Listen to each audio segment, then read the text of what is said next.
강대상이 이렇게 데코레이션 된 게 익숙하시진 않으시죠? 강대상은 강대상에 고유한 의미가 있는 것이 아니라 전부 예수를 나타내기 위한 도구로 사용됐습니다. 90주년을 맞아서 저희가 좀 시도를 해봤는데 여러분의 마땅히 이렇게 깔끔한 것은 아니지만 처음 시도하는 겁니다. 구약의 성전에 보시면은 전부 다 그게 하나님을 상징하죠. 그래서 보시면 뭐 떡상도 있고 등대도 있고 뭐 향단도 있고. 그래서 여러분 이제 우리가 좀 교회가 어떻게 하면 강대상부터도 그리스도의 고유한 의미와 교회를 나타낼 것인가 좀 고민하면서 그렇게 했으면 좋겠습니다. 제가 이 문구를 생각하면서 우리 교회의 의미가 뭘까? 1926년 6월 6일에 안대선 선교사님이 도학골에다가 도화정 교회를 세우실 때 어떤 의미로 교회를 세우셨을까? 그런 이제 생각을 하면서 이제 도학골의 꿈 마포교회 이렇게 이름을 정했고, 우리는 유일한 소망이신 그리스도 예수를 기둥으로 세워서 세상을 섬기는 교회로 점점 좀 변해야 되겠다, 그런 마음으로 이것을 이렇게 장식을 했습니다. 여러분, 교회가 무엇일까요? 리처드 하버슨이라는 목사님이 교회의 역사를 바라보면서 이렇게 아주 단출하게 정의를 했습니다. 맨 처음 초대교회는 살아계신 그리스도 안에서 친밀하고 생명력이 넘치는 관계를 가졌다. 이 관계는 그들과 그들 주변의 세계를 변화시켰다. 그 다음 교회는 그리스로 넘어가서 하나의 철학이 되었다. 나중 교회는 로마로 넘어가서 하나의 제도가 되었다. 그 다음 교회는 유럽으로 퍼져서 하나의 문화가 되었다. 마지막으로 교회는 미국으로 건너가서 하나의 기업이 되었다. 이렇게 이제 아픈 마음을 가지고 교회의 역사를 발판을 했어요. 여러분, 이 시대에 수많은 교회와 또 우리 교회조차도 어떤 모양과 어떤 내용을 가지고 있느냐 하는 거예요. 여러분, 세상에서 모든 것들이 다 변합니다. 변하지 않는 것이 없다는 것만이 사실은 진리이죠. 그러나 중요한 것은 아무리 세상이 변하고 또 환경이 바뀌어진다 할지라도 교회는 교회다워야 된다는 거예요. 교회는 교회다워야 된다는 거예요. 자, 그렇다면 이제 창립 90주년을 맞아서 우리가 지난 영광의 세월, 때로는 건너왔던 고난의 역사를 돌아보면서 교회다운 교회는 어떻게 돼야 되는 것인가 하는 것들을 우리가 함께 묵상했으면 좋겠습니다.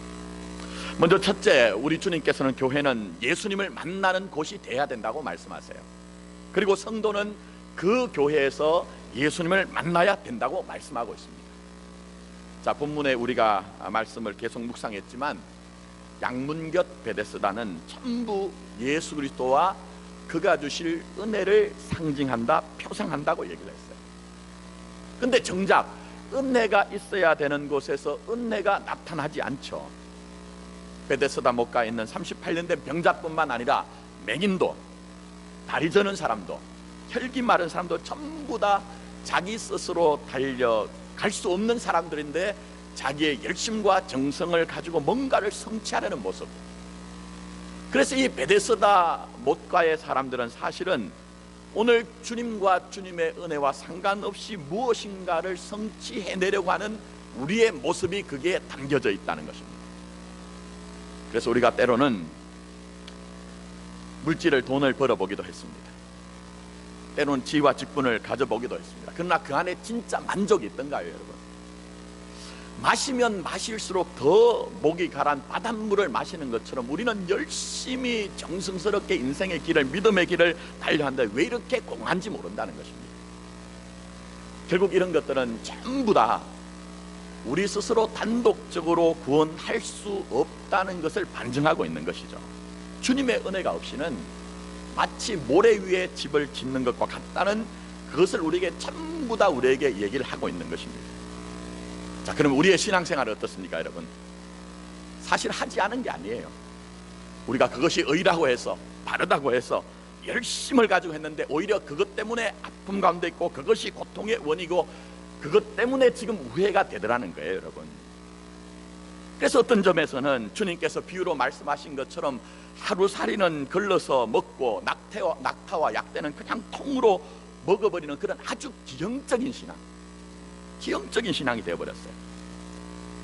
그러다 보니까 내가 온갖 수고로 뭔가를 지키려고 했는데 그 지키려고 한 것은 지켜지지 않고 오히려 지켜내야 되는 의와 인과 신을 버려놓으러 가신 주님의 말씀이 우리 교회와 신자인 우리의 인생에 그대로 적용이 되고 있는 것이죠.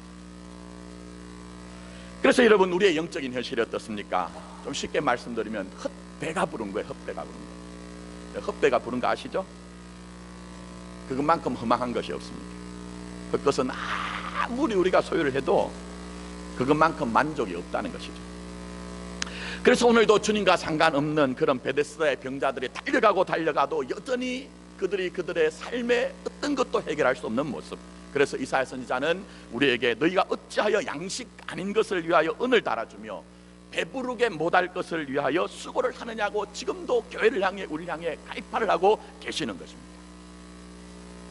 그러나 중요한 것은 이것입니다. 우리가 바라봐야 되는 것은 바로 우리의 그런 허물과 연약함이 있는 모습만 바라보라는 것이 아닙니다. 오늘 본문의 말씀을 통해서 무엇을 말씀하십니까? 그것은 바로 주님이 여전히 교회와 성도들을 만나기를 원하신다는 거예요. 본문 오늘 38절 말씀 보시면 여기에 38년 된 병자는 자기 자신이 먼저 주님을 찾아가지 않았어요. 주님을 찾아가거나 또 주님 앞에 나가서 그는 간청한 것이 아무것도 없습니다.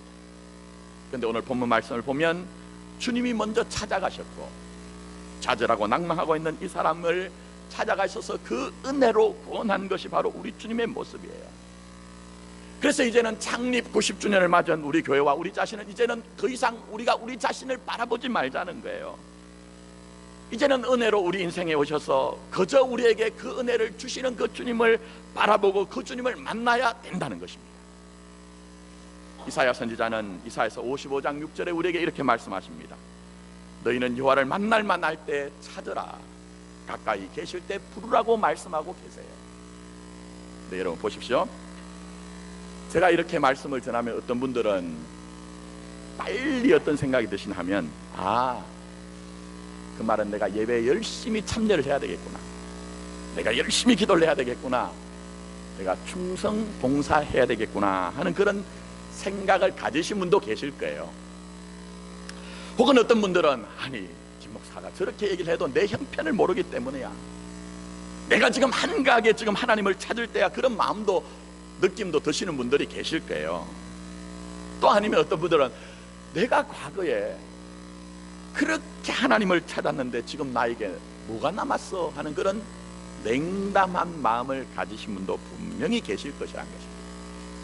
그러나 이사야 선지자가 우리에게 말씀할 때 너희는 여호와를 만날만 할 때 찾으라, 가까이 계실 때 부르라고 한 그 상황을 이해를 하셔야 됩니다. 결코 그들은 편안한 상태가 아닙니다. 오히려 바벨론의 포로로 끌려가서 수십 년이 지났습니다. 그들의 형편은 전혀 나아지지 않습니다. 회복이 될 가능성은 점점 약해지면서 더 이상 그들이 그렇게 바라는 고국에 돌아갈 가능성이 은 하나도 없는 것입니다. 어떤 면에서는 그들의 마음속에 무기력과 신앙의 냉담함이 그들에게 있었는지 모르겠어요. 아니, 우리가 그렇게 하나님 앞에 잘 믿으려고 했는데 그렇다면 신앙이 뭐야? 이제 신앙이란 것이 아무 의미가 없는 거 아니야. 나도 그저 세상 사람들처럼 그렇게 나도 살아가는 게 더 편리한 방법이 아닐까 하는 그런 마음도 분명히 들었을 것이라는 것입니다. 그런데 여러분, 이런 마음은 멀리 있는 것이 아닙니다. 우리가 다 표현하지 못하지만 어쩌면 여러분의 마음속에도 그런 마음이 계실 거예요. 이 시대 조국 교회 형편, 그리고 그동안 고통스러워하던 우리 교회 공동체의 어떤 현실들, 그 속에서 믿음 하나 부여잡고 정말 믿음으로 살아보려겠지만 그러나 그 믿음의 어떤 실정적인 모습이 나타나지 않을 때 고통스러워하던 여러분의 모습이 오버랩이 되지 않느냐 하는 것입니다. 그러나 여러분, 이제는 바로 이때가 하나님을 만날 때이고 주님이 지금 우리에게 가까이 계신 때라는 것을 분명히 새롭게 인식을 하라는 것입니다. 여러분, 베데스다 사건이 무엇입니까? 베데스다의 사건은 내 의와 내 공로와 내 열심이 전부 무기력하다는 것이 폭로가 된 자리예요. 그 무기력함이 다 폭로가 된 자리입니다. 그런데 그 자리에 주님이 찾아오셨습니다. 찾아오셔서 나 스스로 일어나지 못하니까 말씀으로 일으킨 사건이 베데스다의 사건이요, 나 혼자 스스로 걸어가지 못하니 말씀으로 걸어가게 하신 것이 바로 그 베데스다의 은혜의 사건이란 것입니다. 그래서 오늘 창립 90주년을 맞은 우리들도 정말 가슴이 벅차기도 하지만 어떤 면에서 마음 한구석에는 그렇게 열심히 달려왔지만 여전히 내 마음에 한 군데 그렇게 웅크리고 있는 답답함도 있을 것입니다. 또 여러분들 개개별로 남들에게 말하지 못하지만 이 고단한 시대를 살아가면서 얼마나 지치고 힘들고 낭망할 일이 많이 있겠느냐 하는 것입니다. 그러나 놀라운 것은 성경이 얘기하는 우리에게 역설적인 은혜는 바로 그것입니다. 바로 내가 나 자신의 한계를 느낄 때 바로 그때가 우리 주님을 찾으신 때고 그때가 바로 우리가 우리 주님을 만날 때라고 말씀하고 계시는 것입니다. 사랑하는 성도 여러분, 우리를 여전히 버리지 아니하시고 여전히 포기하지 아니하시고 여전히 우리를 사랑하시는 주님을 여러분이 다시 만날 수 있기를 원합니다. 그래서 그 주님과의 뜨거운 만남 속에서 마치 38년 된 병자가 말씀으로 일어나고 말씀으로 걸어갔던 것처럼 이제는 그 절망과 낙담의 자리를 전부 다 털어버리고 주께서 이루실 복음의 역사의 시간으로 뚜벅뚜벅 걸어갈 수 있는 우리 마포교회와 여러분이 되기를 예수님의 이름으로 축원합니다. 떠나서 둘째로, 교회와 성도는 오직 예수님만 알아가야 된다고 말씀합니다. 자, 주님께서 38년 된 병자를요 찾아오셔서 일어나 나라 할 때 일어나고 걸어가라 할 때 걸어갔습니다. 자, 그래서 이 사건으로 말미암아 사람들이 너에게 자리를 들고 걸어가라 한 사람이 누구냐 그렇게 물었습니다. 자, 그런데 13절 말씀 보세요. 이 병자가 뭐라고 합니까?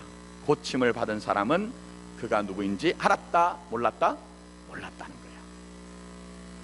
분명히 고침을 받은 결과는 있어요. 분명히 은혜를 받은 어떤 흔적은 있단 말입니다. 근데 정작 내게 그 은혜를 주신 분이 누구신지를 알지 못하고 있다는 거예요. 여러분, 여러분의 인생을 전체적으로 한번 보세요. 여러분 아직도 내가 했던 일이 전적으로 여러분의 지식과 경험과 능력으로 되어졌느냐 하는 것입니다. 우리는 많은 경우에 주님을 전혀 생각하지 않고 마치 내 능력으로 내 경험으로 다 되어진 것처럼 생각을 해요. 이게 바로 오늘 여기에 말씀에 나타나는 38년 된 병자와 똑같은 우리의 모습인 것이죠. 물론 오늘 여기에 말씀해 보시면 이유는 있습니다. 그것은 사람들이 너무 많았기 때문에 우리 주님께서 자리를 피하셨다는 거예요. 근데 오늘 본문의 말씀을 행간을 잘 읽어보시면 사도 요한이 보고하고 증언하는 내용은 이거예요. 예수가 누구신지를 알지 못했던 사람이 예수를 알아갔다는 거예요. 내가 예수를 알지 못했던 그 사람이 예수를 더 확정적으로 알아갔다는 그것을 강조하고 있는 것입니다. 그리고 그 결과가 무엇입니까? 15절 말씀 보시면 그 사람이 유대인들에게 가서 자기를 고치는 누구라고 얘기했죠? 예수라고 얘기한 거예요. 예수를 알지 못한 사람이 예수를 알아감으로 말미암아 예수만 정언하는 사람이 되었다는 거예요. 여러분. 자, 그러면 우리 교회도 우리 자신도 점점 더 많이 예수님을 알아가야 되는데 무엇을 알아가야 되느냐 하는 것이죠. 자, 14절 말씀 보시기 바랍니다. 그 후에 예수께서 성전에서 그 사람을 만나 이르시되 보라, 내가 나았으니 더 심한 것이 생기지 않게 다시는 뭘 하지 말라? 죄를 범하지 말라 얘기했습니다. 오늘 어떤 면에서 이 사람이 주님께로부터 38년 된 병을 고침을 받았을 때 이 38년 된 병자는 어떤 점에서 자기가 육신이 고침을 받았다는 감격만 하고 있었는지 모르겠습니다. 근데 이 사람이 다시 성전에서 주님을 만났을 때에 주님께서 말씀하시는 그 말씀 속에서 아, 내 인생의 문제는 육신의 문제만이 아니라 죄의 문제이구나, 영적인 문제이구나, 주님과의 관계의 문제였구나 하는 것을 알게 되었다는 거예요. 여러분 90년을 맞은 우리 교회 문제가 뭘까요? 여러분이 정말 열심과 정성을 다해서 살아가는 여러분의 인생의 길의 문제가 뭘까요? 그동안 지식이 부족했던 것입니까? 아니면 여러분의 능력과 여러분의 재능과 탤런트가 부족했던 것입니까? 아니면 내가 가지고 있던 그 신앙의 열심이 부족했던 것입니까? 사실 우리에게 부족한 것은 바로 근본적으로는 죄의 문제요, 영적인 문제요, 주님과의 관계가 뭔가가 문제가 있었다는 거예요, 여러분. 그러면 여러분, 죄가 무엇입니까? 그냥 빨리 죄라고 생각하면 도덕적이고 윤리적인 어떤 우리가 현상을 죄라고 생각합니다. 물론 맞습니다. 틀린 것은 아닙니다. 그래서 오늘 여기에 나타난 이 38년 된 병자가 그런 죄를 지었는지 짓지 않았는지 거기에 대한 보고는 없습니다. 무슨 얘기냐? 사도 요한은 거기에 관심을 가지고 있지 않다는 거예요. 적어도 이 사도 요한이 요한복음을 통해서 말씀하고 있는 이 죄의 본질이라는 것은 태초부터 계신 말씀이신 주님이 빛으로 오셨음에도 불구하고 어두움이라고 하는 이 인생들은 그 빛이신 주님을 영접하지 않았더라는 거예요, 여러분. 그리고 더 나아가서는 이 어두움인 인간들이 자기 자신이 어두움인 것을 알지 못하고 오히려 어두움인 자기 자신을 빛이라고 착각하고 오해하여서 자기의 경험과 자기의 능력과 심지어는 종교적인 그 의와 공로를 가지고 스스로 발화를 하여서 자기 자신이 빛인 것을 증명하려고 온갖 노력을 하는 것을 죄의 본질이라고 얘기를 하는 거예요.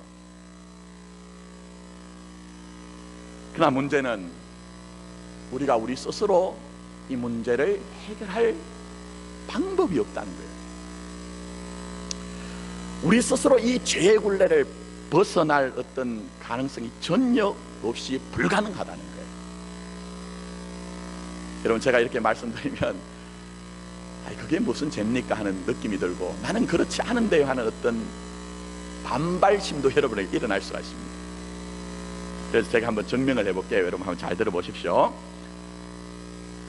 아담 이래로 모든 사람들은 무엇을 하든지 그 결과가 나에게로 돌아와야 된다는 생각을 합니다. 표현은 하지 않지만. 그렇지 않으면 내가 기분이 나쁘고 그것 때문에 내가 사실은 화를 내는 거예요. 예를 들면 여러분 마음에 기부엔 뭐라고 하죠? 케이크라고 하잖아요. 주었으면 받아야 된다는 어떤 마음들이 있어요. 물론 우리가 어떤 유형적인 것을 주었을 때 유형적인 것이 돌아오지 않는다 할지라도 어떤 무형의 것이 우리에게 돌아와야 속이 시원한 게 인생이에요, 여러분. 누구나 다 그렇습니다. 그렇지 않은 사람이 아무도 없어요. 제가 사역을 하다가 어떤 한 구역장님을 같이 동역을 했는데 이분이 정말 좋은 분이에요. 자평으로 타평으로 정말 뭐 섬김의 사람이라고 할 정도로 너무너무 그렇게 잘 섬기시던 분이었어요. 예를 들면 이분이 구역장을 하셨는데 그 구역의 구역원이 그 주에 결석을 하면요 그냥 가만히 있질 못합니다. 체크를 하고 난 후에 뭐 김치전을 하든지 또 뭐 부추전을 하든지 어떤 것을 만들어 가지고라도 꼭 신방을 해요. 그러면서 이제 그것을 전해주면서 김 지사님 이거 한번 먹어봐 이렇게 이제 아주 신실하게 섬기시는 분이었어요. 근데 어느 날 이분이 저한테 얘기를 하는 거예요. 목사님, 저 지금까지 전부 다 진짜 섬김을 한 게 아니고 가짜로 섬김을 한 것 같아요. 그렇게 얘기를 합니다. 제가 그분을 잘 알고 있으니 그게 무슨 얘기인가 해서 아니 그 무슨 얘기십니까? 구역장님은 그럴 뿐이 아닌데 무슨 얘기입니까? 물었더니 이분이 그런 얘기를 해요. 자기가 어느 날 묵상을 하는데 하나님이 감동을 주시는데 자기의 모습을, 자기의 실상을 보여주더라는 거예요. 자기의 섬김을. 자기가 김치전을 해서 부추전을 해가지고 그 사람에 가가지고 이거 한번 먹어보세요, 드셔보세요 했는데 물론 뭐 물질로 그것이 이제 보답되기를 원하는 것은 아니었는데 그렇게 갖다 주고 난 이후에 응답이 없으면, 반응이 없으면 한 수요일 정도 다 되면 궁금하다는 거예요. 그리고 이제 목요일이 넘어가면 슬슬 밑에서 뭔가 올라오는데 짜증도 올라오고 화도 막 난다는 거예요. 그러다가 금요일 오후쯤 되면 자기 스스로 전화를 해가지고 전혀 그렇게 표현은 하지 않지만 전화를 해가서 김 집사님 혹시 김치전이 짜지 않아? 그렇게 묻는데 그 마음속에는 내가 했던 행위에 대해서 내가 보상을 받고 싶은 마음, 내가 격려받고 내가 위로받고 내가 칭찬받고 싶어하는 마음이 여전히 거기에 있더라는 거예요. 어떻게 생각하세요? 여러분 생각해 보시면, 예를 들어서 우리가 봉사한다는 것, 오늘 성가대가 너무 아름다운 찬양을 하셨는데, 성가대면 성가대, 교사면 교사, 또 주방 봉사면 봉사를 한단 말입니다. 그럴 때 우리는 우리의 마음으로, 우리가 표현으로 나는 주님의 몸된 교회를 위해서 봉사합니다, 헌신합니다 라고 합니다. 맞습니다. 틀린 것 아닙니다. 그렇게 하셔야 됩니다. 근데 여러분이 정말 먼저 생각하셔야 되는 것은, 진짜 생명의 봉사와 헌신을 하신 분이 누구냐 하는 거예요. 여러분, 누가 먼저 생명의 헌신과 봉사를 하셨죠? 여러분, 바로 예수님이에요. 십자가로 교회를 낳으시고, 그 생명으로 주님께서는 여전히 우리를 위해서 진짜 봉사와 헌신은 이것이 하는 것을 지금 여전히 우리에게 보여주고 계시거든요. 그렇다고 하면 우리가 봉사와 헌신을 할 때 예를 들면 무엇이 남아야 될까요? 무엇이 남아야 될까요? 여러분이 봉사를 하시면서, 헌신을 하시면서 내 재능과 달란트와 열심을 가지고 그것을 통해서 내가 나의 자리를 확보하고 나를 인정하고 내가 나를 확장하는 자리를 발견하라는 것이 아니라, 진짜 나를 위해서 생명과 그 모든 것으로 헌신하시고 봉사하신 주님 앞에서, 주님, 나는 왜 이렇게 내게 전부를 주신 주님 앞에서조차도 내 봉사와 내 열심과 내 직분을 가지고 나를 잡고 가꾸어서 나를 증명하려고 하는 것입니까? 주님, 여전히 나에게는 주님의 십자가의 은혜가 필요합니다. 나 좀 불쌍히 여겨주세요. 이것만 남아야 된다는 거예요. 근데 우리는 많은 경우에 입술의 표현 양식으로는 전부 다 주님의 나라와 주님의 몸된 교회라고 얘기하지만, 내 애씀과 내 수고와 내 재능이 다른 우리가 나타나기를 원합니다. 그래서 입술로는 우리가 주의 영광, 주의 영광이라 하지만, 사실은 내 원하는 어떤 것들을 이루고 싶은 그 마음들. 그래서 제가 저희 교회 와서 이제 1년 반이 좀 지나가지만, 많은 분들에게 얘기를 들었던 것이, 우리 교회는 이런 교회가 되었으면 좋겠습니다. 우리 부서는 이런 부서가 되었으면 좋겠습니다. 우리 성가대는 이런 성가대가 되었으면 좋겠습니다. 하지만 정말 그것이 십자가에 죽으신 주님과 무슨 상관이 있더냐 하는 거예요. 여러분, 잘 한번 보세요. 여러분, 우리가 그렇게 주님의 영광을 위해서, 주님의 의를 위해서라고 얘기하지만, 많은 경우에 내가 이루고 싶은 어떤 것을 이루고 싶은 마음이 있지 아니하더냐 하는 거예요.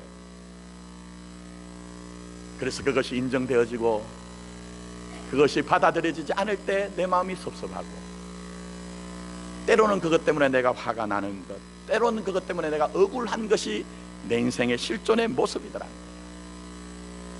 그래서 여러분, 우리가 마포교회 3대 신앙생활 할 때, 그것이 예배이든지 또 봉사이든지 아니면 전도든지 우리가 선교든지 아니면 헌금 생활을 한다든지, 전부 다 이것은 먼저 이해하실 것은, 선제적으로 나에게 십자가와 부활의 능력을 통해서 은혜를 베푸신 우리 주님을 알아가는 방편으로 모든 것들이 등장한 것뿐입니다. 무슨 의미인지 아시겠습니까?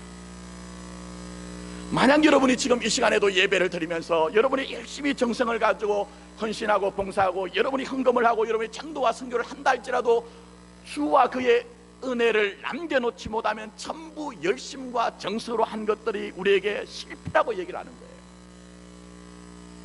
허사를 경영하는 일이라고 주님은 분명히 단정을 하고 계시는 거예요. 근데 문제는, 신앙생활을 하시면 할수록 정말 나에게 예수와 그의 은혜만 남아있더냐 하는 거예요. 신앙생활을 하면 할수록 정말 예수와 그의 은혜만이 우리 교회와 여러분에게 남아있더냐 하는 거예요.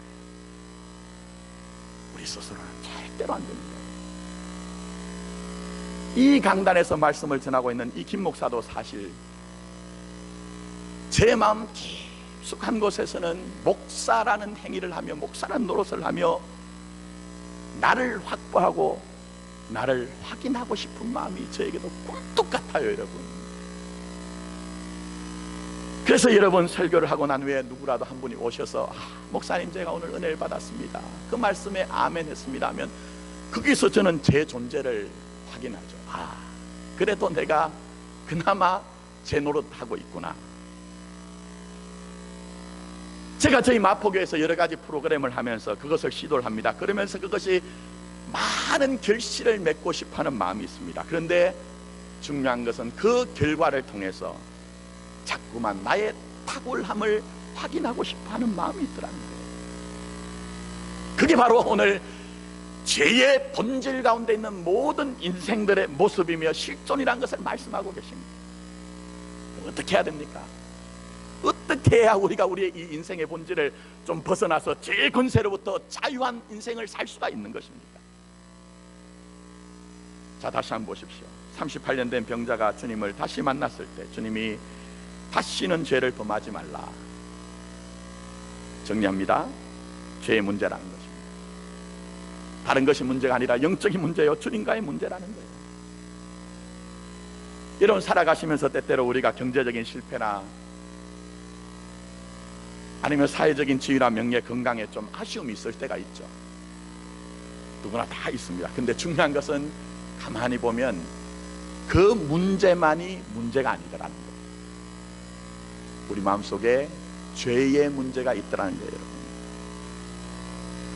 때론 내가 큰 실패를 해서 경제적인 실수를 했습니다. 실패를 했습니다. 그러면 물질적인 손해만이 내게 문제가 아니라 사실은 그는 깊은 곳에는 죄책감의 문제가 있더라는 거예요, 여러분. 나보다 내 자식들이 잘 되길 원해서 뭔가를 했는데 이 자식들이 지금 뭔가 잘못했습니다. 그러면 그 잘못되어진 문제만이 내게 남은 것이 아니라 그 문제에 대한 죄책감이 우리에게 있더라는 거예요, 여러분.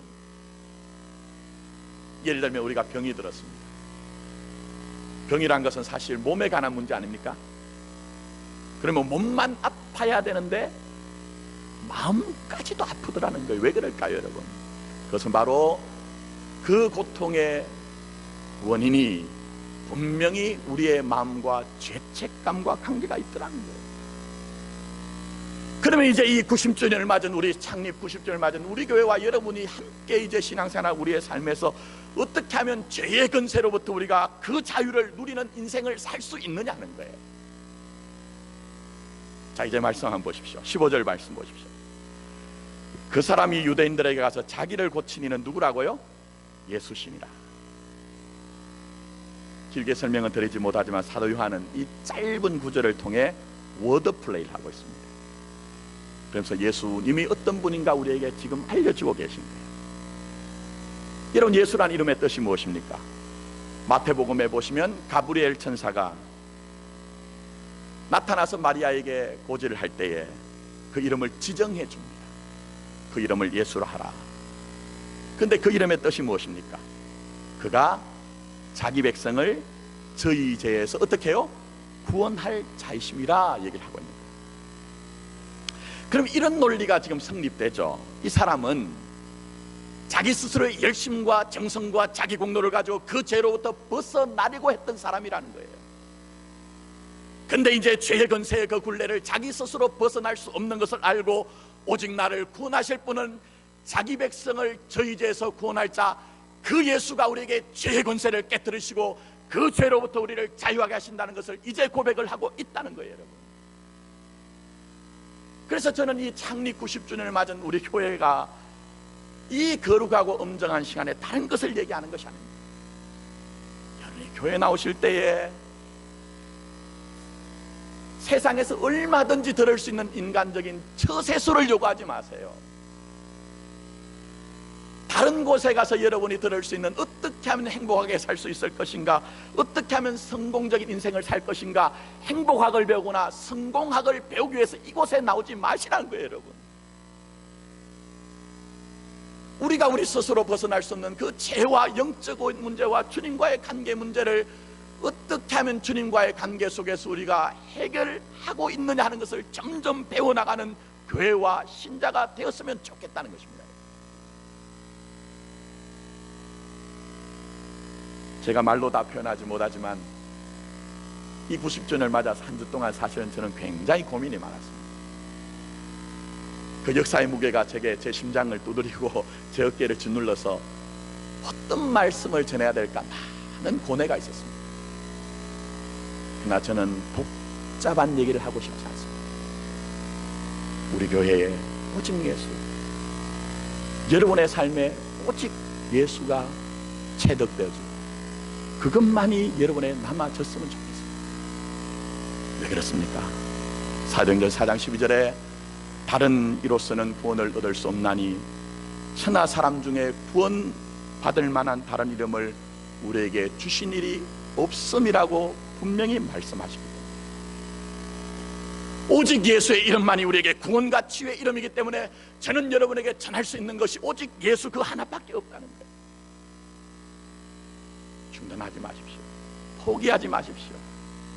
예수를 알아가고 예수를 배워나가는 것에 여러분이 침륜에 빠지지 마시고 오늘 여기에 예수를 배워나갔던 이 38년 된 병자처럼 예수를 알아가고 예수를 배워가는 교회와 신자가 되기를 원하는 것입니다.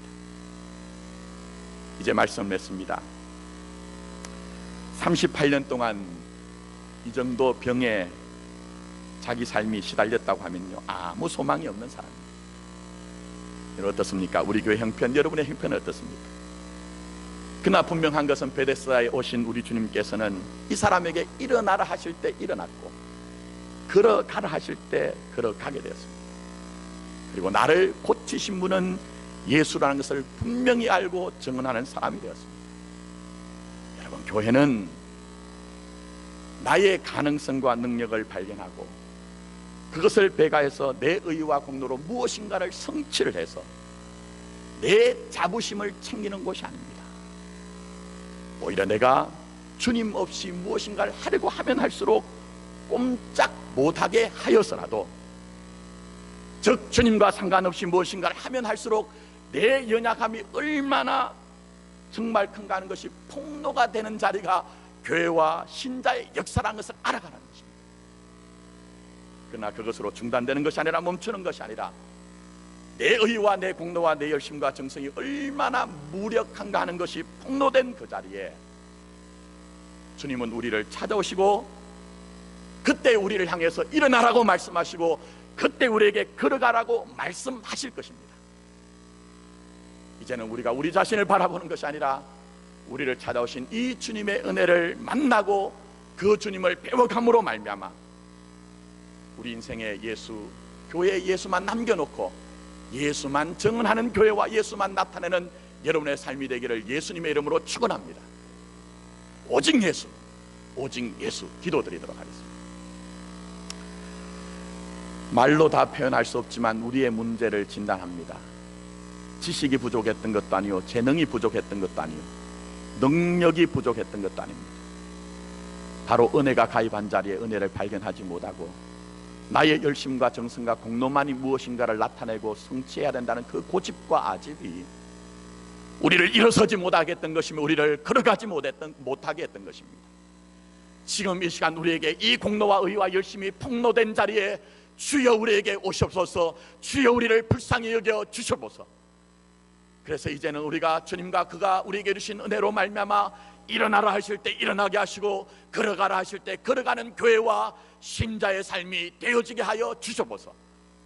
그래서 우리 교회는 신자된 우리의 삶에는 오직 예수만 증언하고 그 예수만 따라가는 믿음의 교회가 되게 하시고 믿는 믿음을 가진 성도가 되어지게 하여 주시옵소서. 다시 한번 이 창립 90주년을 맞아서 우리의 입술의 고백, 우리의 마음의 고백, 우리의 영의 고백으로 오직 예수, 오직 예수, 이것이 실제적인 고백과 선언이 되어지게 하여 주시옵소서. 이 모든 말씀 예수님의 이름으로 기도드립니다. 아멘.